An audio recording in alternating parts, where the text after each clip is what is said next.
dear students, how are you? Hope you are hale and hearty by the grace of Almighty. This is Shubhashish Dash back again with another class, and this class has been designed for the students of degree third year and the students of SSC second year. And our today's subject is compulsory English for the degree student and English second paper for the SSC students, and the topic is right form of verbs, and this is my second class on right form verbs. In this class I will discuss 5 important rules with examples. In my first class on right form verbs I discussed 10 rules, and in this class I'll discuss 5 rules, and let's start rule nung 11. সেন্টেন্সটি passive voice হলে can, could, may, might, shall, should, will, would, must, need, dare, use to, ought to প্রভৃতি modal auxiliary ভার্বের পরে be plus ভার্বের past participle form হয়।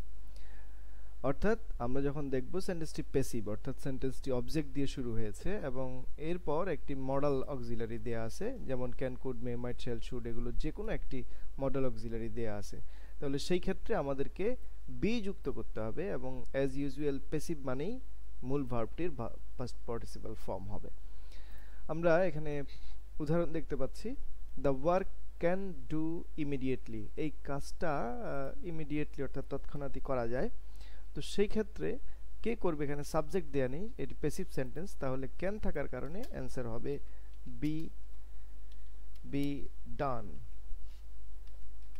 তাহলে আমরা এই সেন্টেন্সটির উত্তর কি পেলাম? The work can be done immediately. All the mangoes could eat, সবগুলো আম খাওয়া যায়। কে খাবে, কে খেতে পারে, এখানে দেয়া নেই, সেজন্য কুডের পরে আমাদেরকে লিখতে হবে বি ইটেন।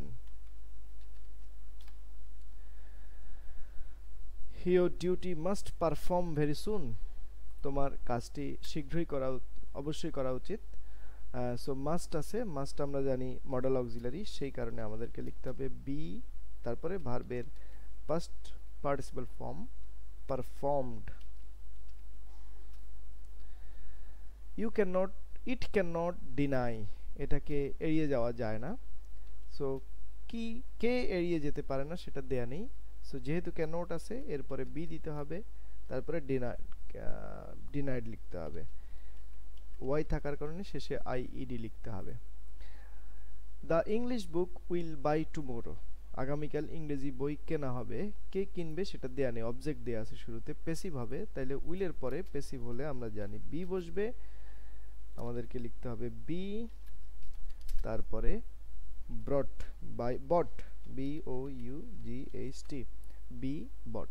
তাহলে আবার বলছি নিয়মটি, প্যাসিভ সেন্টেন্সে যদি মডেল অক্সিলারি থাকে তারপরে বি লিখতে হয় এবং এরপরে ভার্বের পাস্ট পার্টিসিপল লিখতে হয়। এবার রুল নং 12,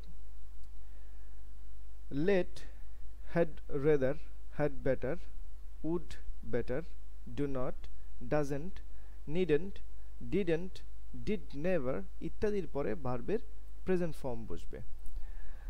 অর্থাৎ এই যে ওয়ার্ড অর ফ্রেজগুলো আমরা এখানে পাচ্ছি, এগুলোর পরে আমরা এগুলো যদি আমরা পাই ভার্বের পূর্বে দেয়া থাকে ব্র্যাকেটের পূর্বে, সেই ক্ষেত্রে আমরা ভার্বটি প্রেজেন্ট ফর্মে রেখে দিব। যেমন I let the other boys use my skates, যেহেতু এখানে লেট আছে আমি অন্য ছেলেদেরকে আমার স্কেটস ব্যবহার করতে দেই, সেই ক্ষেত্রে আমরা এখানে শুধু ইউজ লিখব, অর্থাৎ ইউজ ভার্বটির কোনো পরিবর্তন হবে না। একইভাবে I had better go home by this time, আমার উচিত এই সময়ের মধ্যে বাড়ি ফিরে যাওয়া। তাহলে এখানে গো আছে, গো এর পূর্বে আমরা দেখতে পাচ্ছি হ্যাড বেটার আছে, উচিত, তো হ্যাড বেটার এর পর ভার্বের প্রেজেন্ট ফর্ম বসে, সেই জন্য আমরা মূল ভার্বের কোনো পরিবর্তন করব না। I need not do the work, আমার এই কাজটি করার প্রয়োজন নেই, যেহেতু এখানে নিড নট আছে তাহলে তারপরে ভার্বের প্রেজেন্ট ফর্ম বসবে, অর্থাৎ ডু ভার্বের কোনো পরিবর্তন হবে না। Next, he didn't go to college yesterday, এটা আমরা অন্য একটি রুলেও আলাপ করেছি। যদি কোনো সেন্টেন্সের নেগেটিভ প্রেজেন্ট ইনডিফিনিট এবং পাস্ট ইনডিফিনিট যদি নেগেটিভ করতে হয় সেই ক্ষেত্রে নট এর পূর্বে ডু ডিড অথবা ডাজ বসাতে হয় এবং মূল ভার্বটি প্রেজেন্ট ফর্ম বসবে। আর এই ক্ষেত্রে উল্টো কথা বলা হচ্ছে, বলছি আমরা যে ডু নট, ডাজন্ট এবং ডিডন্ট এর পরে ভার্বের প্রেজেন্ট ফর্ম বসে, তাহলে এখানে ডিডন্ট আছে সেজন্য এখানে ভার্ব গো বসে যাবে। He doesn't like student politics, সে ছাত্র রাজনীতি পছন্দ করে না, তাহলে এখানে ডাজন্টের পরেও ভার্বের প্রেজেন্ট ফর্ম বসবে, অর্থাৎ লাইক আছে লাইক থেকে যাবে। তাহলে আমরা এই 12 নম্বর নিয়মটিও বুঝাতে পেরেছি নিশ্চয়ই। আমি আবার বলছি, let, had, rather, had better, would better, do not, doesn't, needn't, didn't, did never ইত্যাদির পরে ভার্বের প্রেজেন্ট ফর্ম বসবে। আমরা এখানে ইউজ, গো, ডু, গো এবং লাইক এগুলো সবগুলোই ভার্বের প্রেজেন্ট ফর্ম লিখেছি। নাও রুল নং 13, টু এর পরে ভার্বের প্রেজেন্ট ফর্ম বসে, ইনফিনিটিভ টু এর পরে ভার্বের প্রেজেন্ট ফর্ম বসবে, কিন্তু with a view to, look forward to, be plus use to এর পর ভার্ব প্লাস আইএনজি বসে। তাহলে সাধারণ নিয়ম যে টু এর পর ভার্বের প্রেজেন্ট ফর্ম বসবে, কিন্তু এই ব্যতিক্রম with a view to, look forward to, use, be plus use to এর পরে ভার্বের সাথে আইএনজি হবে। আমরা এখানে উদাহরণ দেখতে পাচ্ছি। ওকে, এবার রুল নং 13, টু এর পর ভার্বের প্রেজেন্ট ফর্ম হয়, এটা সাধারণ নিয়ম। টু ইনফিনিটিভ টু এর পরে ভার্বের প্রেজেন্ট ফর্ম বসবে, কিন্তু with a view to, look forward to, be plus use to এরপর ভার্বের সাথে আইএনজি হবে। তাহলে টু এর পর ভার্বের present form, with a view two উদ্দেশ্যে, লুক ফরওয়ার্ড টু সামনের দিকে তাকিয়ে থাকা বা অপেক্ষা করা, বি ইউজ টু অভ্যস্ত হওয়া, এগুলোর পরে ভার্বের সাথে আইএনজি হবে। আমরা এক্সাম্পল দেখি। এখানে আছে she went to market, she went to new market to buy dress, তাহলে খুব স্বাভাবিকভাবে এখানে ইনফিনিটিভ টু আছে, তাহলে বাই পরিবর্তন হবে না, বাই বসে যাবে, কারণ এখানে টু আছে।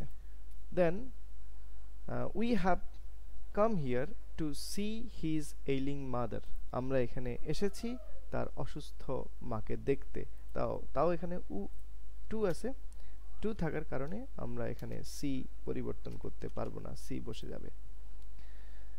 Next one, the man said to the operator to carry the porter to carry the load, the man said to the porter to carry the load, এখানেও কোনো পরিবর্তন হবে না, কারণ টু আছে ইনফিনিটিভ টু এর পরে ক্যারি বসে যাবে। তাহলে আমরা এই তিনটি সেন্টেন্সে ইনফিনিটিভ টু দেখার কারণে আমরা পরের ব্র্যাকেটের ভার্বগুলো বাই, সি এবং ক্যারি পরিবর্তন না করে আমরা যেভাবে প্রেজেন্ট ফর্মে ছিল আমরা সেটাই রেখে দিয়েছি।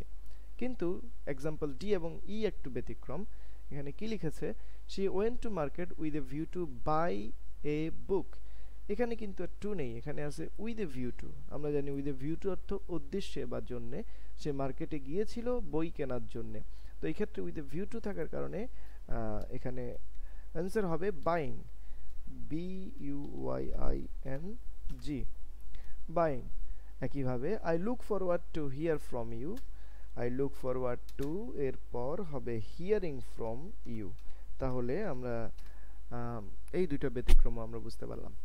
সো এটা এই নিয়মটা খুবই গুরুত্বপূর্ণ যে ইনফিনিটিভ টু এর পরে ভার্বের প্রেজেন্ট ফর্ম হয়, এবং এরপরে ব্যতিক্রম যে কথা with a view to, look forward two এবং বি প্লাস ইউজ টু এর পরে ভার্বের সাথে আইএনজি বসে।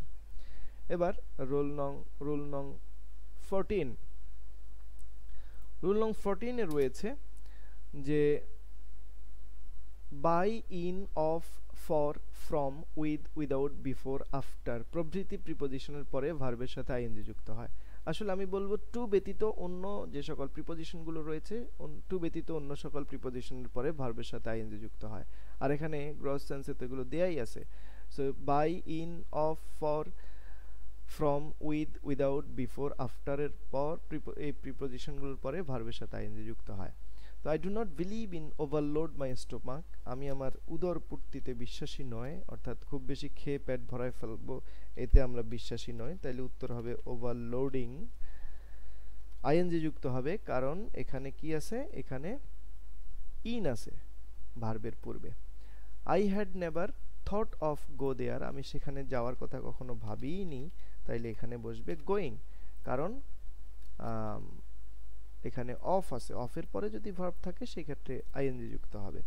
এরপরের সেন্টেন্সটি, I could not live without help the poor, আমি গরিবদের সাহায্য না করে বাঁচতে পারি না। সো এখানে হবে হেল্পিং, কারণ এখানে কি আছে, উইদাউট আছে, উইদাউটের পরেও ভার্বের সাথে আইএনজি যুক্ত হবে। After do the work I will go out, কাজটি শেষ করে আমি বাইরে যাব, তো এখানে after doing the work, so আফটারের পরে ভার্বের সাথে আইএনজি বসবে। এখানে আফটার আছে, আফটারের পরে ভার্বের সাথে আইএনজি হবে। The porter came here for do the work, porter এখানে এসেছিল কাজটি করার জন্য, সো ডু হয়ে যাবে ডুইং, কারণ এখানে ফর আছে, ফর প্রিপোজিশনের পরে ভার্বের সাথে আইএনজি বসে। তাহলে এখানে আমরা যেহেতু এই ব্র্যাকেটের প্রায় প্রত্যেকটি সবগুলো ভার্বের পূর্বেই আমরা কোনো না কোনো প্রিপোজিশন পেয়েছি, এখানে ইন, এখানে অফ, এখানে উইদাউট, এখানে আফটার, এখানে ফর, এবং এই ভার্বগুলোর সাথে আমরা আইএনজি যুক্ত করেছি, overloading, going, helping, doing and again doing. Okay, now rule number 15, the last rule for the day.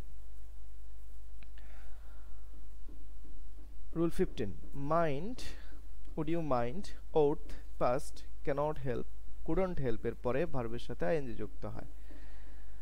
তাহলে এই যে শব্দগুলো যখন পাবো আমরা, mind, wouldn't, would you mind শব্দ বা শব্দগুচ্ছ ফ্রেজ, উড ইউ মাইন্ডের একটা ফ্রেজ, তুমি কি কিছু মনে করবে, ওর্থ যোগ্য হওয়া, পাস্ট, ক্যানট হেল্প না করে পারলাম না, কুডন্ট হেল্প এরপর ভার্বের সাথে আইএনজি যুক্ত হবে। আমরা দেখি, would you mind give me a pen, আমাকে কি একটি কলম দিবেন, উড ইউ মাইন্ড সাধারণত ভদ্রভাবে কোনো কিছু করতে প্রস্তাব দেওয়া হয়, তো সেই ক্ষেত্রে এখানে উড ইউ মাইন্ডের পরে ভার্বের সাথে আইএনজি যুক্ত হবে, GIVING, giving, would you mind giving me a pen, আমাকে কি একটি কলম দিবে। সো ভদ্রভাবে কোনো কিছু করার জন্য প্রস্তাব দিতে উড ইউ মাইন্ড বসে, এরপর ভার্বের সাথে আইএনজি বসবে। যেমন would you mind having a cup of tea, অর্থাৎ এটা আমরা ভদ্রভাবে কাউকে এক কাপ চা খাওয়ার প্রস্তাব দিব, would you mind having a cup of T. I cannot help do the work, আমি এই কাজটি না করে পারি না, সো ক্যানট হেল্পের পরে ভার্বের সাথে আইএনজি হয়, সেজন্য লিখতে হবে doing, I cannot help doing.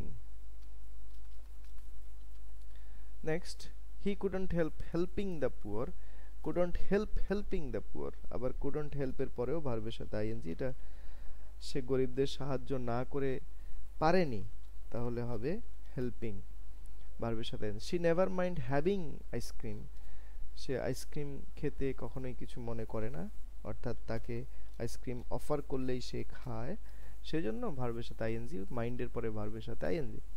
He couldn't help selling his land, সে তার জমিটি বিক্রি না করে পারেনি, তাই এখানে বসবে সেল সাথে আইএনজি, সেলিং। তাহলে আমরা এখানে কি নিয়মটা শিখলাম, যে mind, would you mind, would, past, cannot help, couldn't help এর পরে ভার্বের সাথে আইএনজি যুক্ত হবে। তাহলে আজকে যে 5টা নিয়ম আমরা শিখলাম আমি একটু আবার বলে দেই। 11 নম্বর নিয়মে যেটা শিখলাম সেটা হলো মডেল অক্সিলারির পরে বি প্লাস ভার্বের পাস্ট পার্টিসিপল বসবে। এরপর এইখানে যে ওয়ার্ড অর ফ্রেজগুলো দেয়া আছে, let, had rather, had better, would rather, do not, doesn't, needn't, didn't, did never এর পরে ভার্বের প্রেজেন্ট ফর্ম বসবে, কোনো পরিবর্তন হয়নি। টু এর পরে ভার্বের প্রেজেন্ট ফর্ম বসে, তবে with a view to look forward to, be use টুর পরে ভার্বের সাথে আইএনজি হয়। আর রুল নাম্বার 14 এ দেখলাম সাধারণত টু ব্যতীত অন্য সকল প্রিপোজিশন যেমন by, in, of, for, from, with, without, before, after, on এগুলোর পরে ভার্বের সাথে আইএনজি বসবে। এবং আজকের শেষ rule, mind, would you mind, ought, past, cannot help, couldn't help এর পরে ভার্বের সাথে আইএনজি বসবে। So dear learners, no more today. I think you have enjoyed the class. You have to practice the rules I have given you today, and at the same time you have to practice the rules I gave you in my first class on right form verbs. So মোট 15টি rule discuss করেছি আমি আমার এই দুটি ক্লাসে। In my next class I will discuss another 5 important rules for you. So dear learners, no more today. Thank you for watching the class. Goodbye and stay safe.